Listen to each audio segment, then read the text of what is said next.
And welcome to MFSN the Hub. I'm Ross Boss. I'm here with Kasey, Vlad to the bone, Shienvold. Welcome, everybody. Kasey, say hello to the audience. Hey, everybody. It's good to be here. Ross, you sound pretty fired up today. I'm fired up. A lot of NFL stuff's going on, and I want to talk about it right now. I know people want to talk baseball and why I think the pitcher position's way overrated, but we'll get to that. We'll get to that, Kasey. Don't worry. All Let's right. start with your favorite team because I know you're a Giant fan. The New York Football Giants, baby. Tell us what happened today with your two stars. Well, Daniel Jones signed a 4-year deal, $160 million, a potential $35 million more in incentives, depending on how he does. And because they were able to sign that long-term contract, they used their franchise tag on Saquon Barkley. So we got them both coming back next year. Got both coming back. A big day for you. Danny Dimes, $160 million. Are you happy with that? You're a Giants fan? I'm a spectator. You're more of a fan of the Giants. I mean, do you think he's the quarterback that can lead you to the promised land? Yes or no? I was impressed with what he was able to do. What Daboll was able to do in his first year with him last year. His first 3 years in the league were with some pretty horrible offensive play calling and development, and so I would like. And look, he had a great year with no wide receivers. So if they can get him a wide receiver also, I am pretty excited about having him moving forward. Daniel Bellinger seems like he could be a real tight end weapon for us. Saquon was arguably the most complete running back in football last year. So if they protect him and they get him a wide receiver, I do believe in him. I don't think he's the next Aaron Rodgers or anything like that, but there's only so many of those alive. Don't worry. Right. I read an article about your Giants. Kenny Golladay, big star receiver. He was making the past 2 years. He was averaging $1 million a catch. So every time he got the ball, he was $1 million because he was hurt or he just wasn't in the offense at all in the past 2 years. And I think they paid him. I think he had 40 catches in 2 years and $40 million. Yeah, and he's making like $19 million a year or $21 million a year. Yeah, it's something pretty sad. That was funny. So Barkley's back. I mean, again, is he a top 10 guy in your fantasy football drafting season? Yes or no? I think because he was healthy all year this year, he showed kind of that explosiveness from his rookie season. I think you have to believe in him as one of the, if it's not a PPR league, he's absolutely a first round pick. In a PPR league, he's either the end of the first round or the beginning of the second because he also catches the ball. Okay, free agency's coming up, as we all know, and we have the draft coming up, Kasey. I'm still going to talk about the Giants. You guys need wide receivers. Who are you guys targeting in the free agent world? There's not many out there. Free agent world, I don't think there's free agent wide receiver they're going for. My hope is they go for, is it Tremaine Edwards? Is that the free agent out of Buffalo, the linebacker? Because that's the other place they really need the most help is in the linebacker position. They're the cupboard's pretty bare there. And so wide receiver is going to be in the draft. And whether it's, I've seen a lot for Jackson Smith-Njigba. I've seen Zay Flowers. Those seem to be the two that are reaching them the most. Addison, they see Addison and is it Quentin Johnson? Is that the other big guy? They seem to both be going in the top 14 or 15. The Giants picked 25th. Well, they can always trade up. So enough of the Giants. I'm getting sick of talking about the Giants. The other big tag that was put on today is Lamar Jackson. And yeah, but it wasn't it was a non-exclusive tag, isn't it? It was if somebody wants to sign him again, they got to sign him and give away 2 first-round draft picks. I think that's right. That's what I read. But Baltimore gets the right to match too, right? They get the right to match 100%. They have the right to match. So he still doesn't have an agent. He still has his mom and his whole family's playing agent, which I think is a horrible situation. You need an agent. Pay the agent 3-4%, whatever the percentage is. Pay it. It's worth it. Ask Scott Boras, who's a baseball agent. Ask his clients how much it's worth to have an agent. Yeah, right. I mean, again, and with Lamar Jackson, you're going to hate me to say this. I think he's very one-dimensional. I don't think I think he's a great running quarterback, but when it comes to throwing the ball, he's okay. He's not going to hit the targets every time. He's one-dimensional. I feel that's me. But I don't know if he's the guy that can get you to the next level. That's me talking. I just feel that division with Burrow, especially sitting there, all ready to, he'll be there for the next few. He's not going anywhere. I mean, Baltimore needs a quarterback that can run and throw. I don't know. Well, and if Deshaun Watson pans out, he's in that division now too. So they got some pretty. Yeah, and Deshaun Watson, $260 million guaranteed. I read, or something crazy. I mean, it's just his agent should get a medal. I mean, because I think that's the contract Lamar Jackson's looking for, is that huge, over $200 million guaranteed money. And I doubt Baltimore is going to give that up. I doubt it. Again, I like Lamar Jackson. It's not that. It's a lot of money. Yeah, but I mean, look, it depends if we're talking real football or fantasy football, right? In fantasy world, he's dynamite when healthy because he's that dual threat and he gives you both. And he has, when Mark Andrews is healthy, he is that big red zone target that he can rely on to get his numbers. But, real and fantasy are two very different things when it comes to their ability to be counted on to win games. Look, I mean, Pat Mahomes, right, in the Super Bowl, you never bet against the guy who can win in real football. No, Tom Brady, Pat Mahomes, those guys are just winners. It's just, you never bet against those guys. If you do, you learn the hard way. I mean, good luck if you bet against them.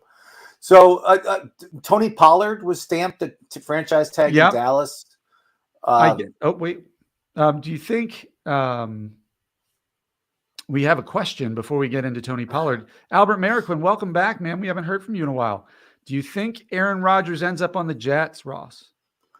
So the Jets flew their private jet to California today with Hackett, who worked with Rodgers in the past.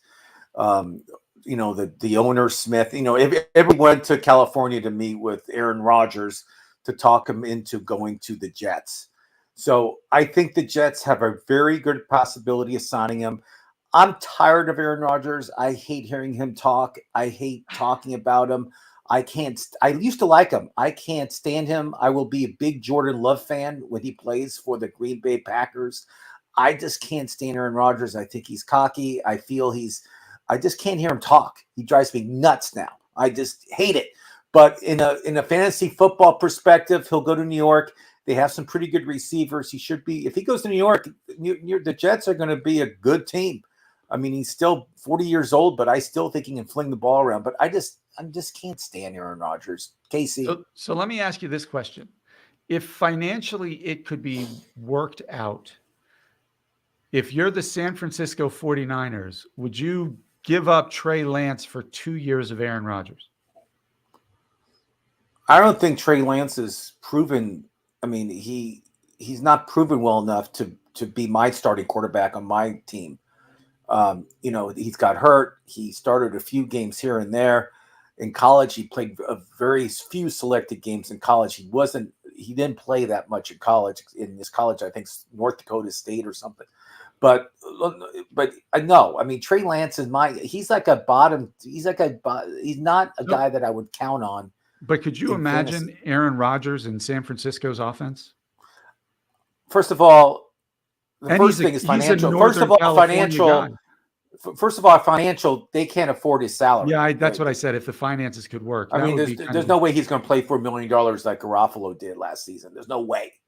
What about Tampa? I'm trying to think of the other teams. I think Tampa Bay is going to get Garofalo. That's where I think it go. I was right about Derek Carr going to New Orleans. I said that from the very beginning. I had a vision, and I told you what it was. So do you think it's between? Right. Do you think it's between the Jets and the Raiders then for Aaron Rodgers if he's not in Green Bay next Jets, year? Raiders, or he could be back in Green Bay.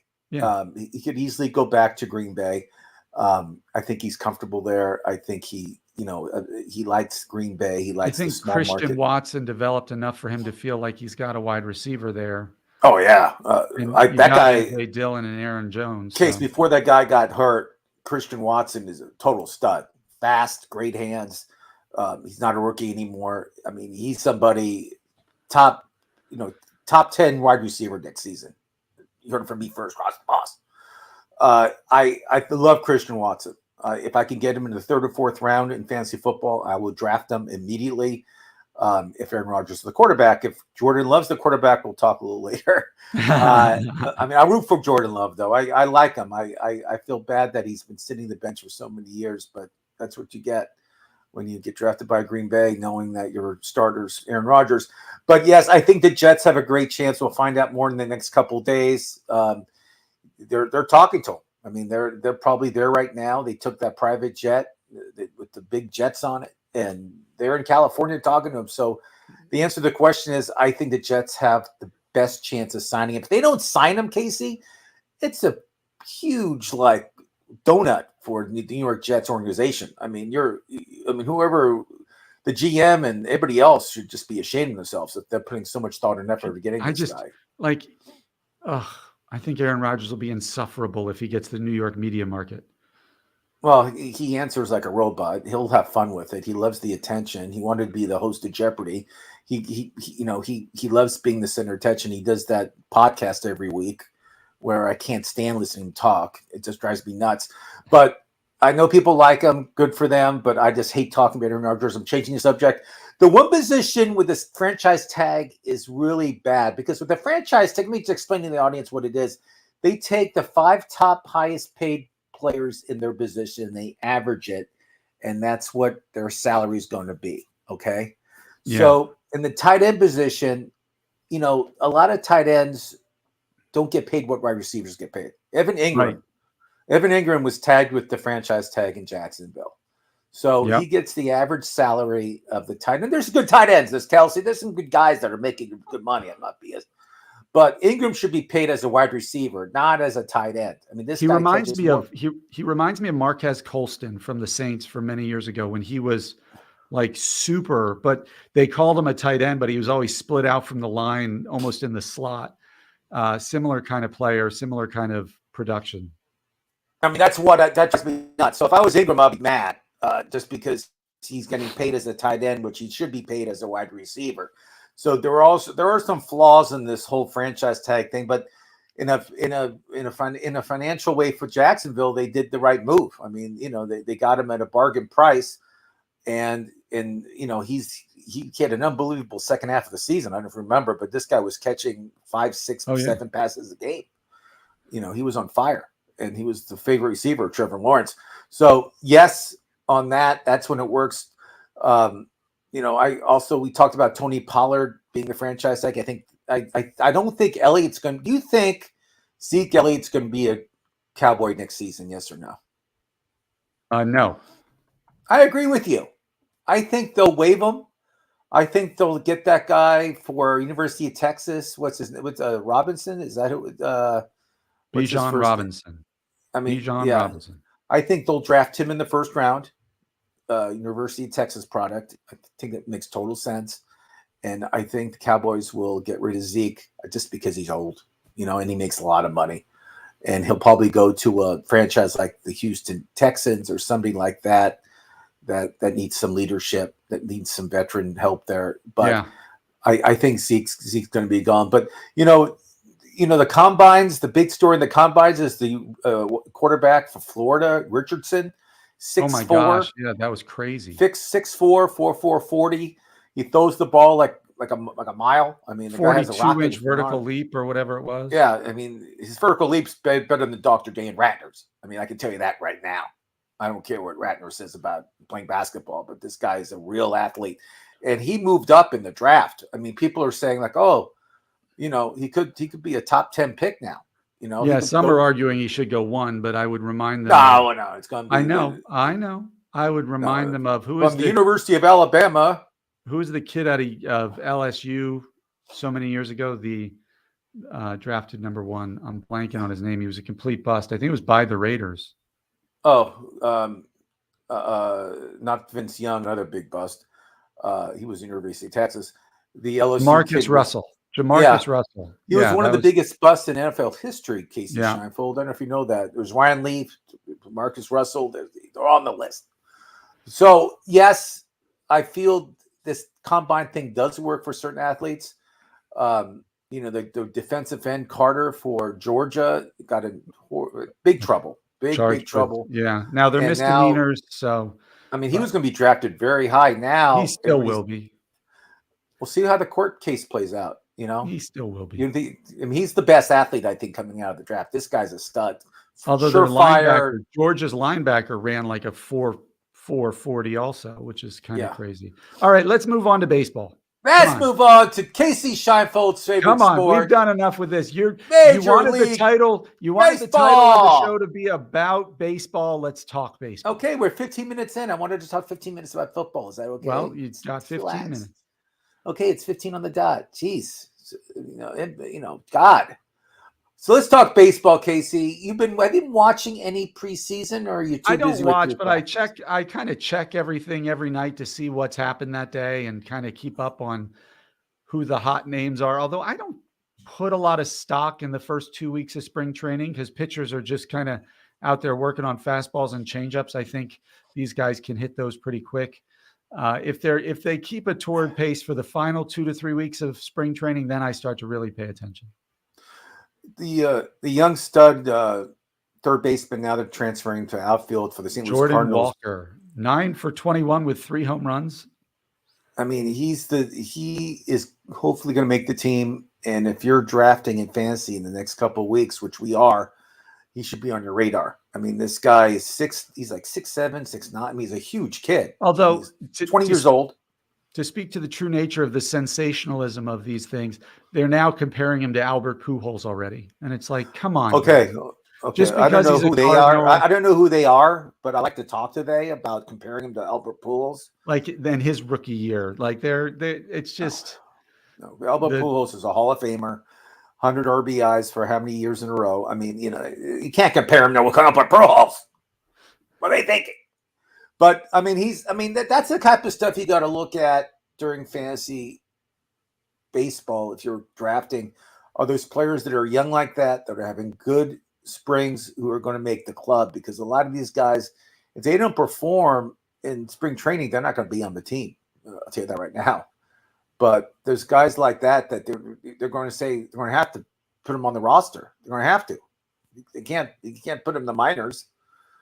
And I know some of these teams don't want to put them in the major leagues because it counts as 1 year in major league baseball. They've modified all of that stuff in the last CBA. So I'm not sure exactly how it works, but the teams are now incentivized somehow to bring these players up sooner. That was part of the CBA.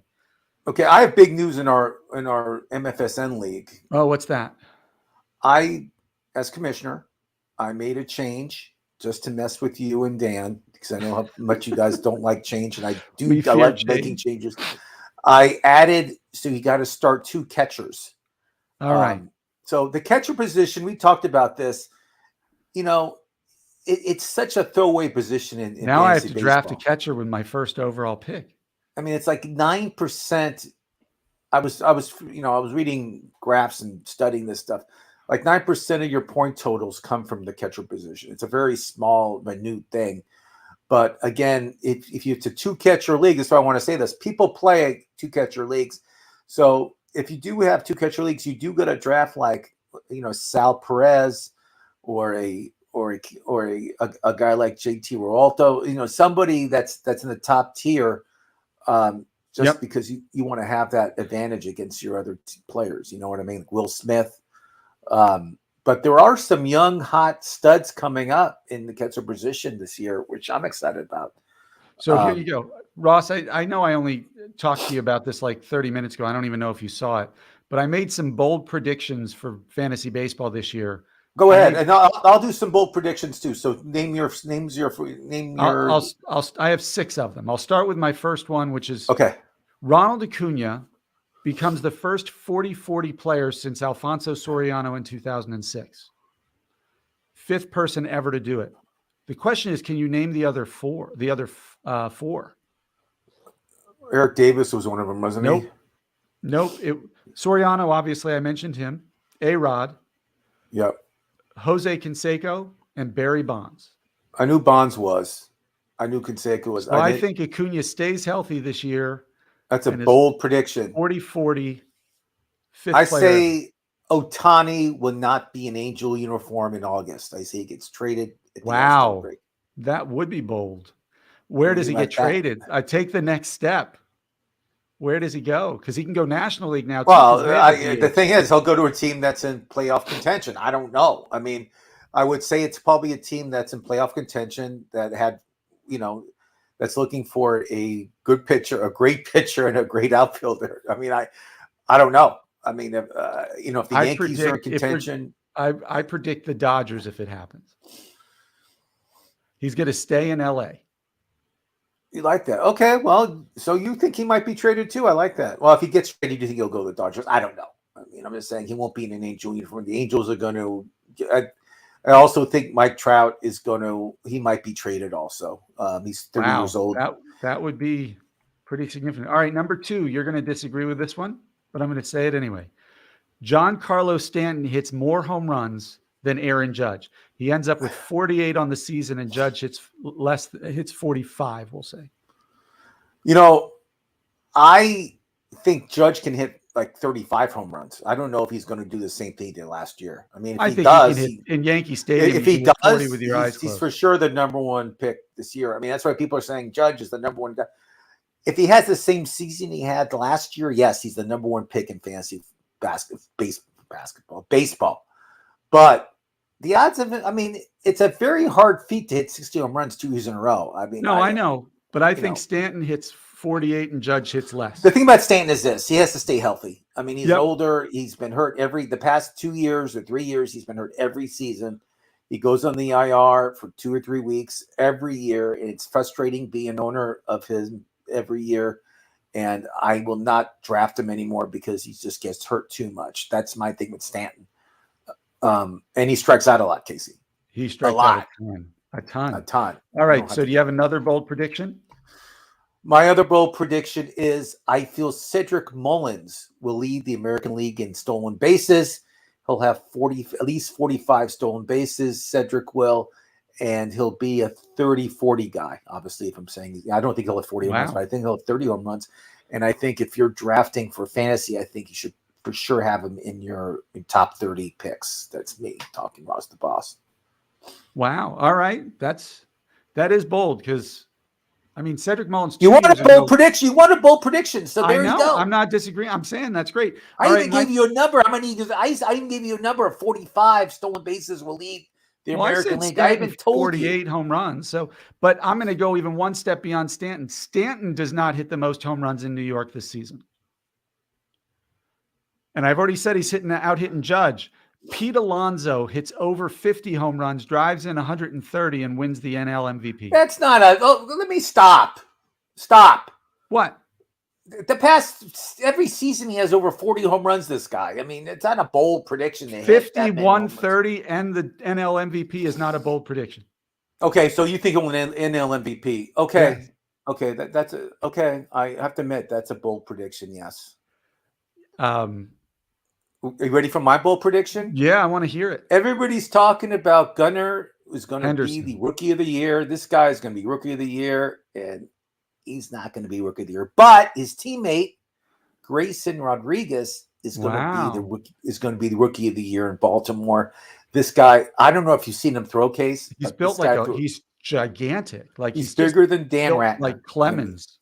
Yeah, I mean, this guy's a beast. He throws really hard, and this guy's a stud. He'll be Rookie of the Year. Gunnar will be second. I mean, Gunner's gonna have a good year. I'm not putting Gunnar down at all. I just think you're a Baltimore fan this year. You got Ced Mullins leading the league in steals and hitting 30 bombs. You have Grayson Rodriguez and Gunnar Henderson finishing 1-2 in the Rookie of the Year. I'm assuming you have Adley Rutschman having a great year as a catcher. So Adley Rutschman, I would take him above Sal Perez in the fantasy. Okay. So where do you pick? So rank the AL East at the end of the season. What are the standings? Well, the Yankees with the pitching staff. I mean, you can't. Okay, so Yankees 1. Who's 2? Yeah, Yankees 1. Toronto. Well, let's take Baltimore 2, Toronto 3, Red Sox last. Red Sox for sure. What about Tampa Bay? You're forgetting somebody. See, the Tampa Bay's the wild card team. Every year they find a way to get in the playoffs. They overachieve, which means they're not actually overachieving. We're just underestimating them every year because I do the same thing you do. I'm always like, they just don't have enough. And then lo and behold. So Tampa Bay, you're going to have to take some Tampa Bay players in fantasy baseball. I'm sorry, but you're going to have to do it, Kasey. I'm sorry. Well, Brandon Lau, I think, or Lowe is going to be great again. Randy Arozarena, it could get you 30-30 this year. I was going to bring Randy up. He's another guy that's going to be a sneaky 30-30 guy. But again, Tampa Shane Bay. McClanahan is a top 10 pitcher. I love now. Springs. They're Jeffrey Springs. Yeah, I love Springs. I mean, I like their pitching staff. You know, they have a very strong pitching staff in Tampa Bay. I just think Toronto is just loaded and hitting. I mean, they have a good starting three. They have good starting three pitchers. Alek Manoah, Kevin Gossman. They signed Bassett from New York. I love Bassett. I think Bassett. Their season is going to hinge on Jose Barrios and whether Barrios returns to the pitcher of 3 years ago or the one of the last year and a half. I agree. If Barrios regresses in the right direction, they could be a team to reckon with in the AL East. All right. I don't know if this is the next two I have. I'm not sure which one is bolder. So I'll let you pick. Number 4 is Yu Darvish. Goes sub 3.2 ERA, strikes out over 240 batters, and wins the NL Cy Young. Quiz question real quick for you. I know the answer. How many pitchers last year had over 200 strikeouts? Maybe 4? How many? 5. 5. That was good though. It was good. It was close enough. I'll give you an A on effort. So yes. Again, Yu Darvish. How old is Yu Darvish, Kasey? He's like 36. The problem with you, he pitches in a great ballpark for a pitcher. He's not healthy. That's the issue. Is him staying healthy. No one has that. Like it's not a slider. It's like I don't know what they call it, but it's like the pitch he throws. Yeah, I saw it on TikTok a couple last year. He did a TikTok of the pitch, and I don't know how you hit it. It's like it drops. And it's unbelievable, and it goes about 92 miles an hour, and you can't hit it. So I like that prediction. I think Yu Darvish, if he stays healthy, like you said, it's the whole thing about health with him. Okay, then this one is my probably most out there one. Andrew Vaughn outperforms the man he replaced at first base in Chicago this year. He ranks higher than Jose Abreu in fantasy rankings at first base by the end of the season. I like Andrew Vaughn. He's an outfielder and first base, which is great for Yahoo. I mean, I've been drafting him a lot in my drafts. I think he's going to have a big year. I agree. Well, you guys love Jose Abreu. You and Dan the other night. Jose Abreu, Houston Astros. Houston, can miss the ball. He's in the middle of that order in Houston, Case. Yeah. And that order is just, with Tucker and Jose Tuve. I mean, they're just stacked with talent in Houston. And obviously they won the World Series. So obviously they're a pretty good team. So yes, I feel to get any Houston Astro who starts, I think it's a good person to get. All right. I feel people will stay away from the Nationals, the Pirates, the Reds. I mean, I'm a Reds fan. I can't tell you their starting lineup I don't think anybody knows it. But I think Jonathan India has to be okay. He's starting at second base. Is Votto going to be ready for first base, or is it Stevenson who's going to play first base? I don't know, but I'm saying India is probably the one who you can pencil in as draftable and startable. Okay. In my opinion, Hunter Green, has potential. Nick Lodolo has a lot of potential. I like Nick Lodolo a lot. I like Hunter, as you know, a lot, seeing him play in high school. But I'm just giving. No, I know Cincinnati. Is and like Pittsburgh, outside of Brian Reynolds and O'Neal Cruz, maybe Cabrian Hayes. You don't really want to touch that lineup or rotation. The Washington Nationals. I guarantee I won't be drafting any Washington Nationals. I'm not drafting one. I'm trying to think. Who's the catcher they got in the Dodgers trade? Ruiz. Keibert Ruiz. If in a 2-catcher league, though, like you just set up for MFSN, maybe Keibert Ruiz has to be a consideration all of a sudden. Again, yes. Because you're not like Jose Trevino of the Yankees isn't going to inspire a draft pick. There's the over-under of Kasey Shienvold drafting an Oakland A is 1. Okay, that it's in Vegas. You can bet on it on DraftKings. The chance if it's at a half, I would bet the over. For the amount of A's I will draft. If it's at 1, I wouldn't pick the over because there's only one I'm going to really go for. And we all know this. He plays outfield and he loves to steal bases. And we all know that is Kasey Ruiz. I love that guy. So, yeah, there are just some lineups you can pretty much take one or two players from and forget the rest. So let's talk pitcher position. I know people like to take pitchers early in the draft. I'm not that guy. I don't know if you're that guy. I'm not a guy that's going to get Cole. I'm not a guy that's going to get Scherzer. I'm not going to be getting these guys. I don't draft pitchers that early in baseball drafts. I get my first two picks are always hitters. I think Kasey, the only ones I would consider taking early would be Cole, Alcantara. Yeah, but if you want Cole, you got to take him in the first round. Are you willing to do that? No, Alcantara, or I think if I could get Alcantara in the second round, I might take him. Let's talk about Alcantara. Thanks for pronouncing his name. I always mess up.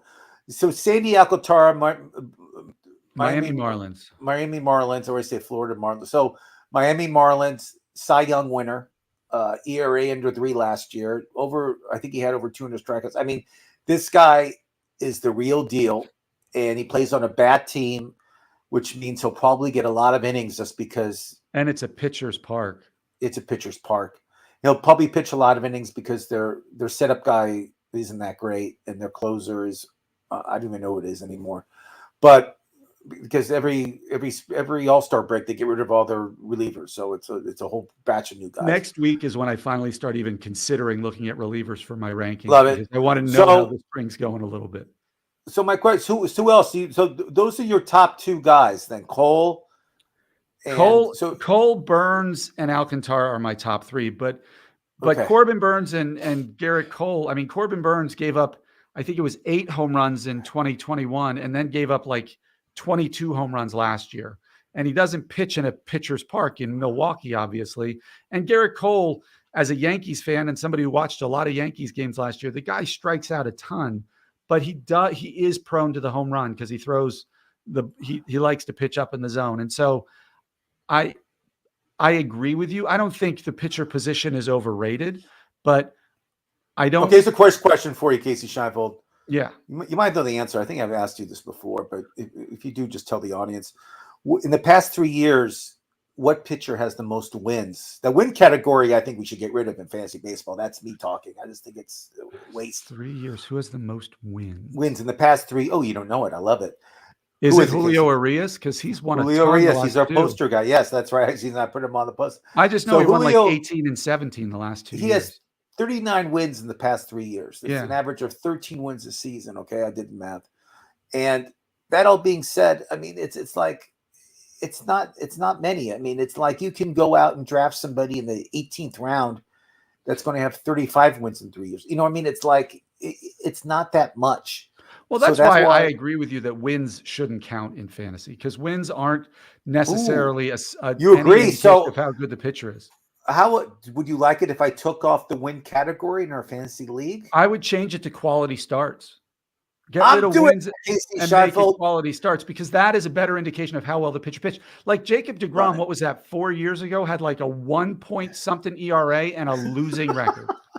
Like, are you kidding? And he had like a losing streak of like 8 games. Like he would 8 1/3 innings, 1 earned run, loss. Like, yes, it was terrible. So I'm changing that. I mean, I'm telling the audience too. If you guys play, if you get somebody's a commissioner out there in a league, get rid of the win category. I mean, I think the sabermetrics kind of movement was born out of watching Felix Hernandez in the 2000s in Seattle, where he was just statistically the most dominant pitcher ever and was like 48 games under 500 for the decade. What was his nickname again? Who was Felix? King Felix. He was king before LeBron. Yeah, King Felix. I loved him in fantasy. Yeah, I felt bad that he couldn't get wins. It was just they never scored runs when he pitched. But I remember the outrage from the old school community when he won the Cy Young without a winning record. You know, but his ERA, strikeouts, and WHIP was so much better than anybody else's. I remember that very well. But again, that's why strikeouts is a category that I love in fantasy baseball. I think it's important. Like I said, there was only 5 pitchers that had over 200 strikeouts last season. I think it's going to be more this season. I think, just because there's so many good pitchers out there that are coming up that love to strike people out, like that Grayson Rodriguez of Baltimore, who I love, who I'm going to try to draft in our league in the next couple weeks. Yeah. Hopefully you won't get him. Hopefully you won't pick him up. You leave him for me, right, now Kasey? Again? Who am I picking up? Let me write this down. No. Grayson Rodriguez. He's no. You don't want him. That's who you want me to pick up, right? No. That's who I want to draft in our league. But don't tell anybody. I like that kid. But in the pitcher category, so you don't draft pitchers that early, because there's people I know that strategize, that like to get their pitchers early, and then they go after hitters. I'm not that guy. No, I mean, I like to get a horse if I can. Like, the problem is I like the high floor of some of those studs. Like, if I can get a top 6 or 7 pitcher in the first 3 rounds, then I'm probably comfortable. You know, I'm not the type, if it's a redraft league who's going to take 2 pitchers in the first 4 rounds, I'm going to try to take one really good one in those first 4 rounds, and then look at the kind of ones people don't think about who can put up really solid numbers. I know Musgrove just got hurt, but he's one of those guys I love to own. Burner. Burner. Yeah. He's like an inning burner guy. Good metrics. I mean, he just does.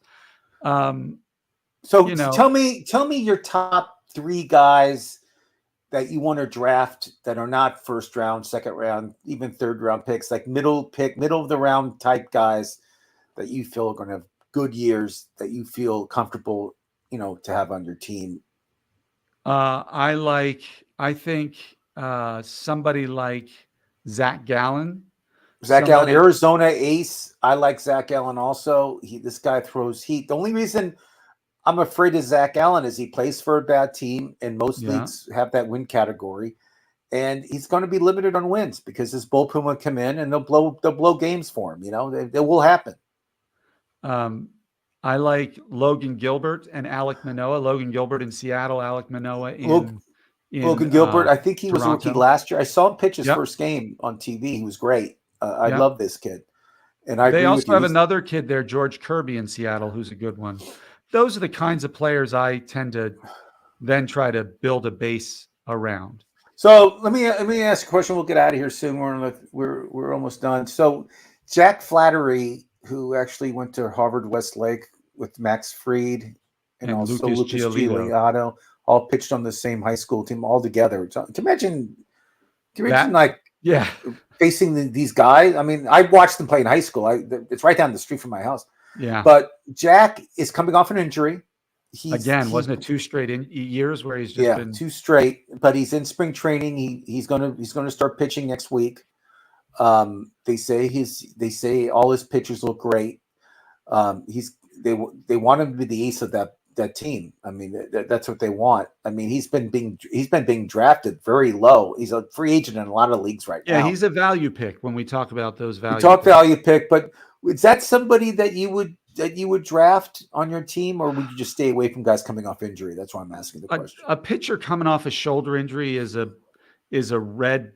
big kind of caution sign for me. I think if he's there at the end and I can pick him up as kind of that 5th, 6th starter who could perform like a 2nd or 3rd starter, I would take him there, especially because at that point I'm looking at IL stashes a lot of the time anyway, looking for guys who I can draft who are hurt, like the Tyler Glasnows and players like that who are going to start the season on the IL. I mean, I would take a flyer with him late, but I'm not going to pick him in a round where the value is somebody you need to count on. Got it. So, bold prediction, American League Cy Young, who is it? American League Cy Young, Alek Manoah, Toronto. Oh, good. I have him in our baseball league, and I saved him. Nice there you go. Either that or Christian Javier in Houston. Christian Javier, Luis Garcia, just I don't know if you've ever seen him pitch, but it takes him a long time to pitch, and he's one of these guys that that pitch clock's going to mess this guy up. I mean, if you're drafting Garcia for Houston, you may want to stay away. I'm worried about him. That's a big red flag for me. Huge, because just how his pitching style is, and with a pitch clock and everything else, it's going to really mess him up. And you heard it from me first, Ross the Boss. And then in the National League, Who is it? Who's the side? I went with Yu Darvish as my bold prediction. So you went with Yu Darvish. Wow. I like the picks.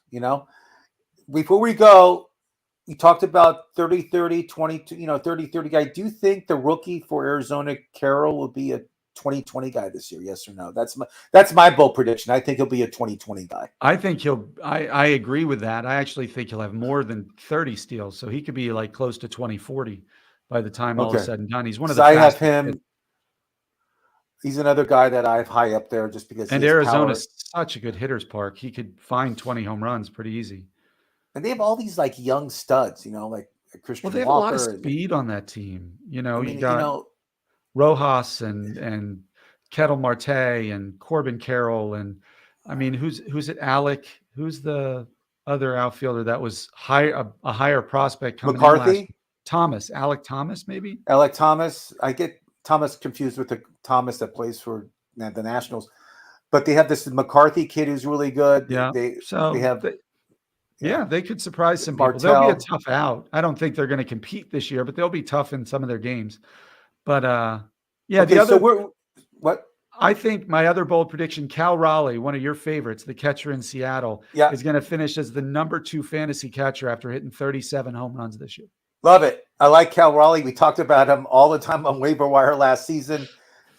You talked about him. We love him. Over 50%. He never got over 50% in fantasy baseball ever. But in our two draft league, which you can watch live on the 16th at 5:00 Pacific, I had to move the time because of people's schedules. But our next show is going to be at 1:00 Pacific, 4:00. No, 1:30 Pacific, 4:30 on Thursday. Okay, 4:30. Okay, got it. 4:30 next week Eastern, 1:30 Pacific. If next week, you could see us on Thursday at 4:30 Eastern, 1:30 Pacific. On Thursday with Dr. Dan Ratner, which we'll talk more about baseball. We're going to talk about the outfield position on Thursday. Outfield position, which is plentiful this year. We'll talk about probably our top 30, but we'll talk about busts. We'll talk about value picks. We'll talk about who you should draft, who you should stay away from.